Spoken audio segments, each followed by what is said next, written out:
과학 산업 분야의 블루오션으로 떠오른 친환경 기술. 이에 발맞춰 전기를 동력으로 한 교통수단도 진화를 거듭하고 있는데요. 편리함과 기동성을 갖춘 전기 자전거의 인기도 급상승. 단거리 교통수단으로 시민들에게 각광을 받고 있습니다. 힘 많이 들어갈 때 그 모터가 도와주다 보니까 조금 더 편한. 나에게 딱 맞는 자전거 고르는 법부터 초보 라이더들이 알아두면 좋을 알짜 정보까지 지금 바로 공개합니다. 사람들이 자전거의 매력에 빠진 데는 저마다 이유가 있습니다. 우선 바깥에 나와서 타면은 상쾌하고 자연도 느끼고 좋죠. 바람도 느끼고. 하늘을 날고 있는 것 같은 자유로워지는 기분이죠. 자전거의 전국 이용률은 30%를 웃돌 정도로 대중적으로 큰 사랑을 받고 있는데요. 서울의 한 헤어 전문점. 이곳에 자전거와 특별한 인연을 맺은 사람이 있습니다. 일에 대한 남다른 열정으로 똘똘 뭉친 우호림 헤어 디자이너가 오늘의 주인공인데요. 어느덧 업무도 끝이 나고 다가온 퇴근 시간. 호림 씨도 분주히 집으로 돌아갈 준비에 한창인데요. 하지만 퇴근 후 그의 복장은 여느 회사원과는 사뭇 다른 모습입니다. 여기에 남다른 이동 수단까지? 혹시 오토바이를 타고 이동하시는 건가요? 이게 오토바이처럼 보이긴 하는데 이게 자전거예요. 배터리가 있는 전기 자전거. 페달링과 전기 동력을 동시에 사용하는 전기 자전거는 호림 씨의 발이 되어주고 있는데요. 동네가 주차도 요즘에 힘들고 항상 이거 없으면 출퇴근하기 좀 힘들죠, 요즘에는. 전기 자전거의 최대 장점은 남다른 기동성과 편리성. 호림 씨가 일반 자전거 대신 전기 자전거를 선택한 이유이기도 합니다.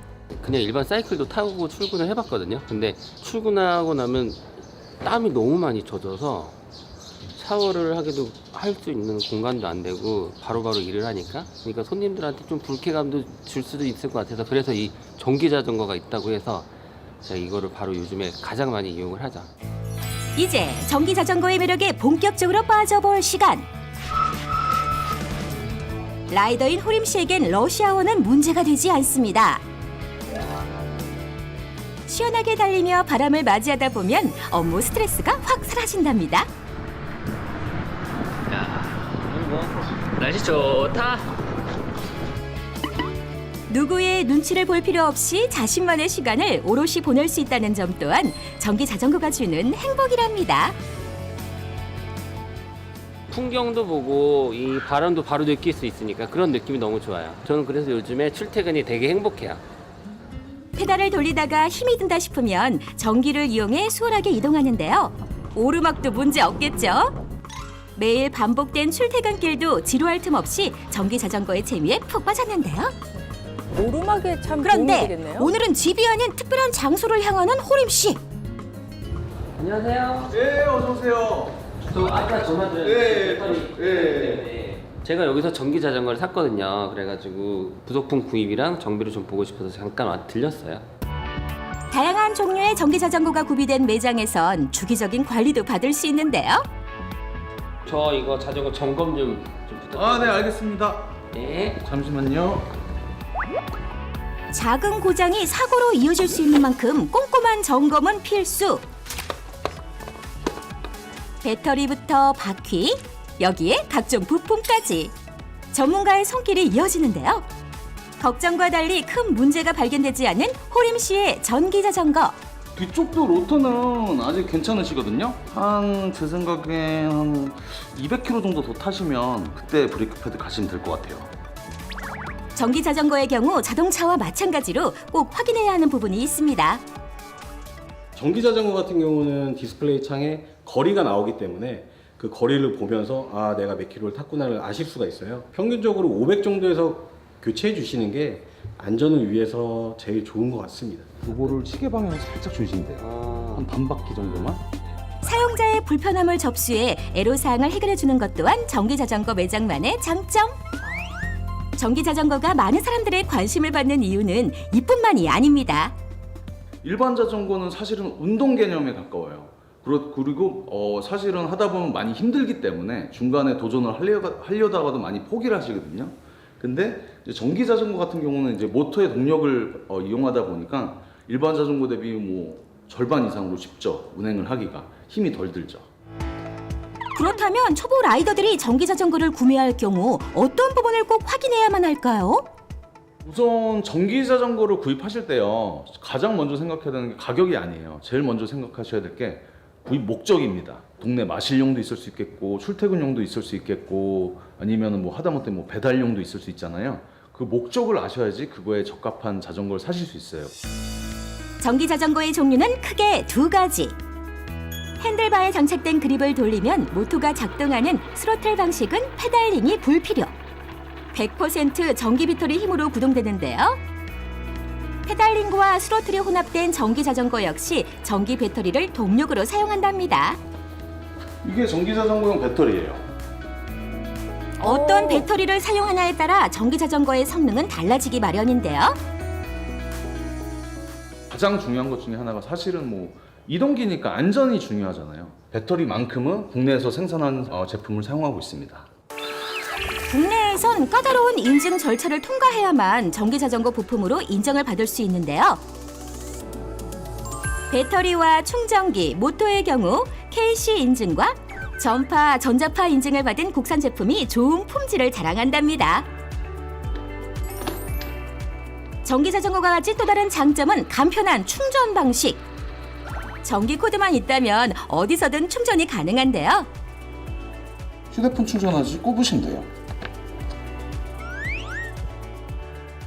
약 한 70km에서 100km 정도 이동이 가능하시고요. 고속 충전기를 사용한다는 전제하에 저희가 뭐 대용량 배터리 같은 경우는 한 7시간 정도 충전을 하고요. 그다음에 기본 배터리 같은 경우는 한 뭐 4시간 정도 충전을 하게 됩니다. 생각보다 복잡한 전기 자전거의 구성 부품. 초보 라이더들은 사후 서비스 여부도 꼼꼼히 따져봐야만 한다는데요.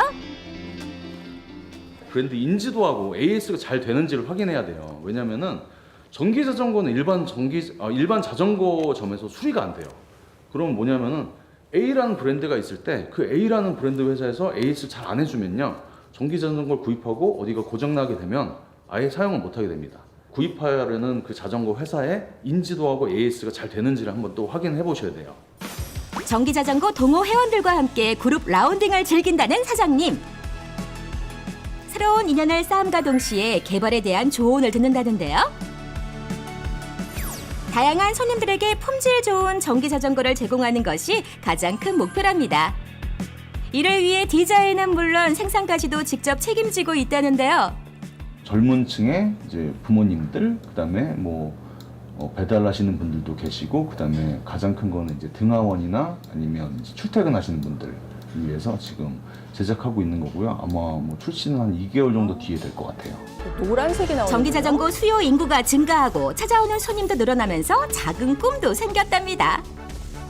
요즘 친환경 제품이 대세잖아요. 그래서 뭐 전기차라든가 전기 오토바이, 그리고 전기 자전거 이런 부분이 더 활성화가 돼서 뭐 환경적으로도 좋고 건강에도 좋은 뭐 그런 시대가 점점 더 확장이 됐으면 좋겠습니다. 레저 활동은 물론 도심 내 이동 수단으로 인기 만점인 전기 자전거. 하지만 주의해야 할 부분도 있습니다. 매년 증가하는 안전사고의 위험성을 인지하고 대비하는 것인데요. 전기 자전거 운행 전 알아두면 좋을 법률 상식을 준비했습니다. 전기 자전거의 경우 도로교통법상 면허 취득 여부를 꼭 확인해야만 하는데요. 도로교통법상 원동기 장치 자전거에 현재 개인용 이동 장치 3가지가 이미 법령으로 들어와 있기 때문에 반드시 이용하시는 분들께서는 원동기 장치 자전거 면허를 취득을 하시거나 혹은 자동차 1종, 2종 보통 면허를 취득하셔도 원동기 장치 자전거까지 포함해서 충분히 이용하실 수가 있습니다. 전기를 동력으로 사용하는 원동기 장치 자전거의 최고 속도는 시속 25km를 넘을 수 없다는 사실. 그렇다면 전기 자전거는 자전거 전용 도로에서 운행이 가능할까요? 최근에 이제 또 법이 개정이 돼가지고 현재는 전기 자전거이든 혹은 원동기 장치 자전거이든 그 중에서 개인용 이동 장치는 모두 자전거 도로 또는 도로 우측 가장자리를 통행할 수가 있게 되었습니다. 원동기 면허 이상을 취득했다면 자전거 도로 통행이 가능. 개정된 법에서도 탑승 후 도보 통행은 불가합니다. 당연히 안 되는 줄 알지만 음주 후 자전거를 운행하는 경우도 종종 발생하는데요. 개인용 이동 장치 중에서도 이런 전기 자전거가 아직은 차라는 인식이 좀 없다 보니까 이런 음주운전을 하다가 경찰관에게 적발되어서 이게 행정 제재 처분상으로는 똑같이 이제 자동차 운전자와 동일하게 면허 정지나 면허 취소에 이제 행정 어떤 그런 제재 처분은 나올 수가 분명히 있는 부분이고 심지어 형사 처벌도 받으실 수 있습니다. 도로교통법상 일반 자전거라도 음주운행을 한다면 불법에 해당한다는 사실 반드시 기억해야겠죠? 일상의 변화가 필요하신가요? 전기 자전거로 새로운 취미도 만들고 삶에 활력을 더해보는 건 어떨까요?